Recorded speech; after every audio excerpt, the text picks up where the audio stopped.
Yuk cari tahu bareng bagaimana cara atau etika yang benar saat melamar atau apply di platform Jobstreet untuk kita mencari kerja.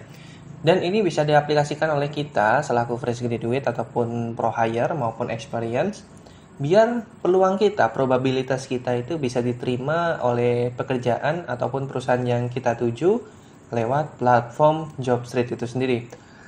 Nah, mari kita breakdown sama-sama, mari kita bedah bareng, kita juga saling belajar. Saya juga belajar juga, bukan bermaksud untuk menggurui, melainkan melakukan sharing atau berbagi mengenai apa yang sebelumnya mungkin belum diketahui dan bisa disaringkan bareng apa yang knowledge yang saya punyai.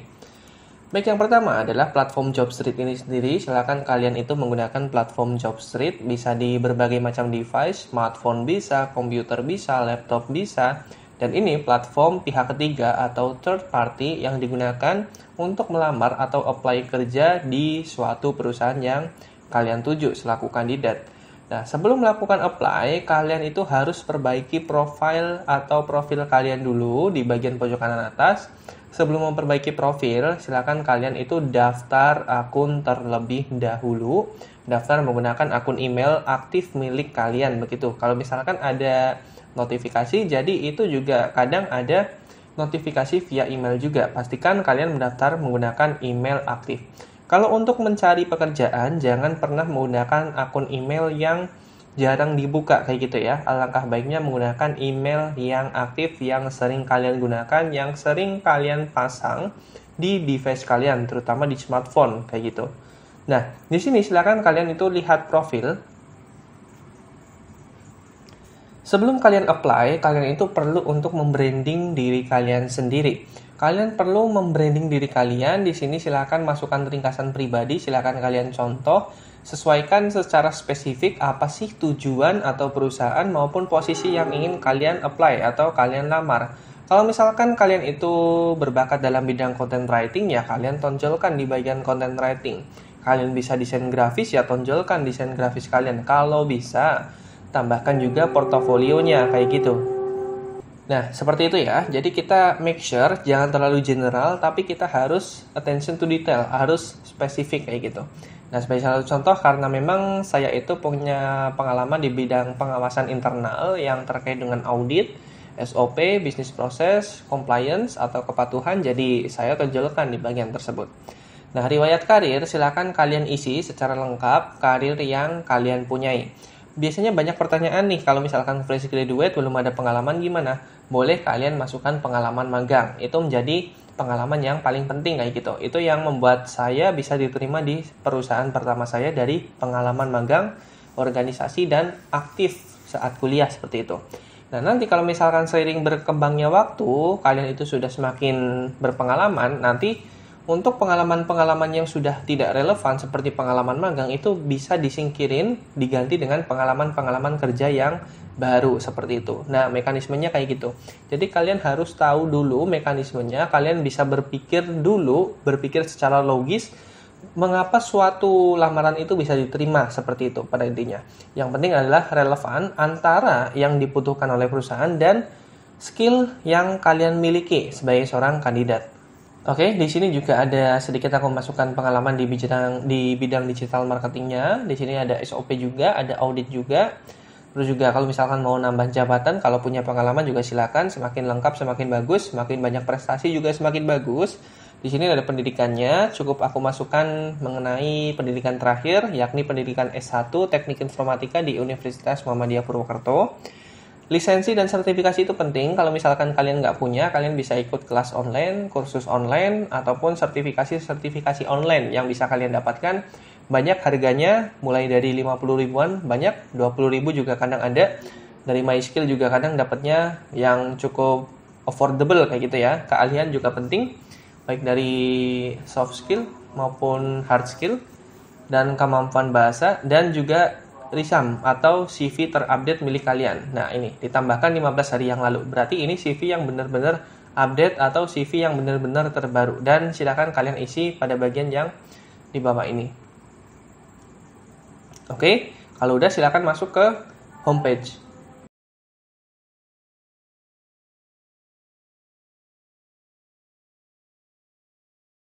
Nah, kalau misalkan udah masuk ke bagian homepage untuk mencari kerja, silakan kalian masukkan kata kunci posisi yang akan kalian lamar. Sebagai salah satu contoh adalah di sini kata kuncinya SOP.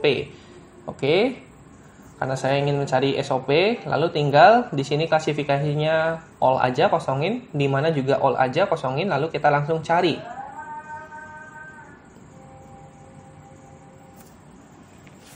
Di sini kita bisa melihat beberapa rekomendasi hasil penelusuran atau hasil pekerjaan yang sesuai dengan kita. Sebagai salah satu contoh, kita coba ambil salah satu posisi atau pekerjaan yang kiranya itu make sure kita itu relevan dan sesuai dengan posisi yang kita apply atau kita lamar. Kita lihat di bisnis proses PT Sadana Eka Praya Amitra. Ini ada di Jakarta Barat, dan di sini kalau misalkan dari profil yang kita isi, di sini akan ada indikator kamu mungkin calon pelamar yang kuat. Dengan menggunakan data berdasarkan perilaku perusahaan sebelumnya, resum default di profil kamu dan faktor lainnya, Jobstreet memperkirakan kamu mungkin calon pelamar yang kuat untuk peran ini. Nanti kalau misalkan kamu adalah calon pelamar atau kandidat yang kuat di posisi ini, ada muncul tulisan seperti ini. Kalau misalkan sudah ada indikator seperti ini, jangan pernah disia-siakan. Tinggal kalian itu lihat pada bagian job description maupun requirement yang dibutuhkan dari perusahaan tersebut. Kalian baca secara detail karena kalian itu akan melamar atau apply di suatu posisi pada perusahaan yang sedang vakan. Maka kalian harus bisa membaca suatu kualifikasi ataupun job requirement yang dibutuhkan dari perusahaan tersebut. Katakanlah kita baca secara satu persatu melakukan fasilitasi bisnis proses mapping, prosedur kerja, dan proses re-engineering project pada fungsi yang ada di organisasi untuk memastikan proses dengan jelas, termitigasi secara risiko, serta berjalan secara efektif dan efisien. Ini sudah sesuai, make sure sesuai dengan apa yang kalian miliki, kemampuan yang sesuai dengan yang kalian punya. Tanggung jawab utama, ini ada 8 poin. Sebagai salah satu contoh, melakukan review dan fasilitasi pembuatan atau revisi SOP dan perangkatnya, IKA dan form pendukung SOP instruksi kerja kalau tidak salah. Ini yang poin pertama itu sudah saya miliki. Membuat dan melakukan review bisnis proses mapping organisasi secara berkala, ini juga reviewnya sudah pernah saya jalani. Melakukan analisa bisnis proses mapping project re-engineering untuk memperoleh proses terbaik yang efektif, sudah pernah juga. Nah, ini permasalahan dan perubahan yang terkait dengan aktivitasnya secara tepat sehingga isu yang ada bisa terselesaikan. Biasanya kalau ada isu-isu yang di luar dari SOP, biasanya kita harus bisa mempunyai kemampuan untuk decision making atau pengambilan keputusan. Ini juga sudah. Meningkatkan produktivitas dalam bekerja melalui program-program improvement sehingga mampu menunjang operasional perusahaan. Nah, ini Kaizen salah satu contoh penerapannya seperti 5S. Dan juga melakukan edukasi mengenai bisnis proses pada proses owner di setiap fungsi untuk melengkapi pengetahuan dan keterampilan proses owner. Membutuhkan 2 posisi. Yang pertama, 1 lokasi di Bekasi, Tambun, dan 1 lokasi di Jawa Barat. Nilai plus 3 menampilkan portofolio. Nah, dari 8 poin ini, make sure di mana beberapa poin yang kamu miliki itu harus kalian perhatikan. Nah, di sini tinggal kalau misalkan sudah sesuai, tinggal kita lamar atau apply kayak gitu ya. Di sini ada tombolnya, silakan. Nah, sebagai salah satu contoh, ini dicontohkan aja. Oke, pastikan sudah sesuai profilnya. Resumnya juga sudah sesuai. Pastikan yang terupdate ya, jangan yang resum atau CV yang lama gitu. Lama apalagi tahun kemarin, apalagi tahun-tahun kemarinnya lagi. Itu sudah nggak relevan banget. Nah, di sini kamu punya opsi untuk unggah surat lamaran maupun tulis surat lamaran. Alangkah baiknya kamu bisa mengunggahnya, alangkah baiknya juga kamu bisa menulisnya. Tapi jangan pilih opsi yang jangan sertakan surat lamaran, itu jangan. Pastikan kalian memilih surat lamaran 2 opsi ini, unggah ataupun tulis. Nah, di sini kita coba tuliskan secara lengkap, kita coba untuk menjual skill yang kita miliki seperti itu. Saya berpengalaman di bidang audit dan SOP, bisnis proses di industri FMCG, distribution, dan retail. Pengalaman kerja saya. Berdasarkan kebutuhan perusahaan, saya memiliki kemampuan. Nah, di sini kita coba untuk ini poinnya. Melakukan review dan fasilitasi pembuatan. Terbiasa bekerja dengan SOP. dengan 3 mekanisme kerja untuk sosialisasi, observasi, dan SOP.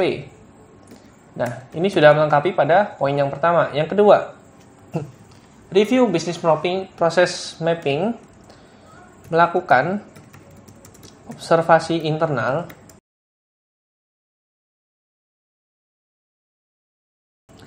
dan review business process untuk melihat SOP yang ada apakah relevan atau tidak dengan kondisi saat ini. Nah, ini sudah sesuai. Lakukan ini juga hampir sama dengan poin yang kedua, menangani permasalahan dan ini melakukan edukasi juga membutuhkan 2 posisi. Nah, di sini siap ditempatkan di mana saja sesuai dengan kebutuhan perusahaan. Nah, 3 poin ini setidaknya sudah melingkupi 8 poin yang dibutuhkan requirement dari perusahaan tersebut. Nah, saya terbuka untuk diskusi dengan HRD dan user terkait pengalaman kerja dan ketersediaan bergabung di sini di Sadana Eka Praya Amitra. Sadana Eka Praya Amitra. Nah, ini ini. Terima kasih. Silakan kalian review lagi, jangan sampai salah. Saya Habib berpengalaman di bidang audit dan bla bla bla. Sesuai kebutuhan perusahaan, saya memiliki kemampuan yang relevan. Terbiasa bekerja dengan SOP, lakukan observasi internal dan review bisnis proses, siap ditempatkan di mana saja sesuai dengan kebutuhan perusahaan. Karena di sini butuhnya itu untuk penempatan di Tambun Bekasi dan Jakarta Barat, DKI Jakarta. Setelah itu, silakan klik lanjut. Itulah bagian yang terpenting, jangan sampai kalian itu sepelekan. Berapa gaji bulanan yang kalian inginkan atau expected salary yang kalian inginkan, silakan tulis aja. Apakah kamu bersedia untuk perjalanan bepergian? Ya, silakan tulis saja. Nanti ada pertanyaan yang spesifik sesuai dengan kebutuhan posisi di perusahaan tersebut. Berapa lama yang kamu butuhkan untuk memberitahu perusahaanmu saat ini? Karena memang sistemnya di perusahaan sekarang itu one month notice, maka tulislah 1 bulan. Kalau misalkan kamu itu sedang free, maka tidak ada, saya siap untuk segera bekerja. Biasanya untuk fresh graduate bisa pilih opsi ini. Lalu, tekan lanjut. Nah, profil job street-nya nanti juga akan direview, akan dikirimkan juga nanti sebagai salah satu lampiran. Klik lanjut juga. Nah, di sini sudah sesuai dokumen yang disertakan. Kamu menulis surat lamaran, pertanyaan perusahaan, dan profil job street, lalu tinggal kirim lamaran. Oke, nah kali ini lamaranmu berhasil terkirim ke PT Sadana Eka Praya Amitra. Nah, tadi adalah salah satu contohnya yang bisa kalian aplikasikan secara bareng berdasarkan dari contoh yang sudah saya berikan. Sebenarnya tidak ada jaminan untuk bisa diterima di perusahaan tersebut, hanya saja probabilitasnya untuk bisa dipanggil untuk proses selanjutnya yakni interview HR maupun psikotes itu bisa jauh lebih tinggi. Nah, kalau sudah seperti ini, enaknya di job street itu bisa muncul rekomendasi atau saran pekerjaan terkait yang sudah kita apply. Nah, di sini ada Business Process Internal Control Officer di PT Multiguna Maritim. Terus juga ada SOP spesialis di Takari Koko Sejahtera, ada di Auto Group juga, ada Wahana Duta Jaya Rucika juga, ada Hasrat Multi Finance dan lain sebagainya. Kalian bisa dapat level staff, supervisor, ataupun manager level atas gitu ya, level manajemen. Nah, menariknya seperti itu. Nah, di sini aku ingin tekankan, aku ingin sharing sedikit, ada 3 poin mengapa lamaran itu kita nggak tembus pada lowongan yang sudah available, yang sudah disediakan oleh perusahaan berdasarkan dari pengalaman yang sudah aku lewati selama melakukan kegiatan proses rekrutmen itu sendiri. Walaupun kita sudah melamar di aplikasi Jobstreet sesuai dengan apa yang dicontohkan tadi, dan kita sebenarnya sudah positive thinking untuk bisa diterima, tapi kok nggak ada panggilan sama sekali. Di sini ada 3 poin penting yang jangan kalian skip. Di sini poin yang pertama adalah Jobstreet itu bukan platform yang utama dari suatu perusahaan. Bisa jadi ada platform untuk mencari kandidat itu berdasarkan dari platform media sosial seperti Instagram, LinkedIn. Nah, kalian cari tahu juga pada perusahaan tersebut yang memasang iklan lowongan kerja, apakah di Instagram itu juga memasang lowongan kerja, apakah di LinkedIn juga sama. Takutnya mereka kalau misalkan nggak masang atau apapun ya prosesnya akan lama karena cuma di job street doang. Tapi kalau misalkan mereka itu update mengenai lowongan kerjanya dan misalkan di Instagram mereka, Instagram karir mereka, dia itu menyediakan email secara direct, kirimkan CV ke email ini atau melakukan pengiriman ke Google Form. Itu mereka notisnya lebih cepat pada platform tersebut ketimbang menggunakan job street karena memang penggunaan job street itu bisa dikatakan jauh lebih ribet, jauh lebih memakan waktu. Salah satu faktornya. Maka dari itu biasanya para HR itu membuka lowongan kerja dari email ataupun dari Google Form yang sudah biasa digunakan dalam pekerjaan sehari-hari. Itu yang pertama. Yang kedua adalah bahwasanya saingan kalian itu dari universitas-universitas ternama di Indonesia, kampus-kampus ternama di Indonesia. Kalau misalkan anggaplah kalian itu dari kampus negeri ataupun swasta yang nggak terkenal namanya seperti itu ya. Nah, itu saingan kamu yang mendaftar di situ bukan cuma dari kampus swasta ataupun negeri yang nggak terkenal juga, tapi pasti ada 1, 2 atau malah ada belasan, ada puluhan yang daftar di posisi tersebut dari universitas ternama. Banyak universitas ternama di Indonesia, katakanlah seperti UGM, UI, ITB, IPB, Unpad, UB, terus juga ada Lampung, Unila, dan masih banyak lagi yang lain. Itu menjadi salah satu problem tersendiri juga karena biasanya banyak perusahaan-perusahaan gede, banyak perusahaan-perusahaan yang memprioritaskan lulusan dari kampus top di Indonesia tersebut. Nah, itu yang menjadi salah satu acuan atau tolak ukur. Tapi jangan kalian itu kalah saing karena kalian juga memiliki nilai tersendiri, value tersendiri. Buktinya apa? Buktinya dari saya aja nih, dari kampus swasta yang nggak terkenal, bisa sampai ikut tahap rekrutmen di, katakanlah FMCG-nya itu di Sinar Sosro. Yang kedua, di Kapal Api. Yang ketiga, bisa masuk ke OT atau orang tua walaupun di distributornya di Arta Boga Cemerlang. Ya karena memang yang dilihat itu bukan dari nama kampusnya lagi, tapi berdasarkan dari skill atau pengalaman yang kalian miliki.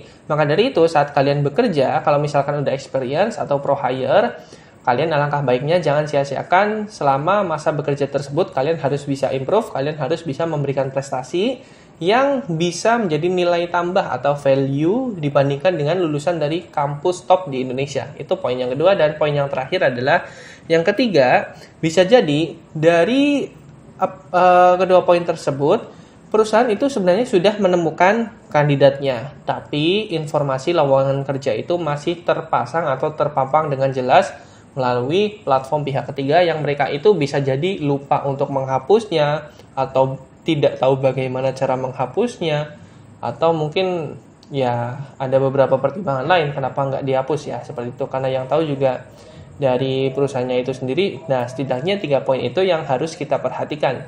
Jadi kita tidak harus selalu negative thinking, tapi kita harus juga berpikir secara positive thinking, berpikir secara logis, rasional, mengapa kita itu nggak tembus pada posisi tersebut, karena memang banyak alasannya. Jadi kalau misalkan kita itu harus bisa melihat dari sisi pandang HR begitu. Jangan terus-terusan melihat dari sisi pandang kandidat. Wah, udah apply ini kok nggak pernah tembus, nggak pernah keterima. Ya kita harus evaluasi juga. Kita harus juga berpikir juga. Berdasarkan dari pengalaman tersebut, kita harusnya bisa improve apa yang kurang seperti itu.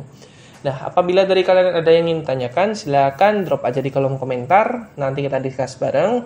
Apabila video ini bermanfaat, jangan lupa subscribe channel Hawam Teknologi karena channel ini membahas tentang tips job treat dan tips teknologi lainnya. Baik, terima kasih sudah menonton video kali ini dan sampai jumpa di video yang lain. See you!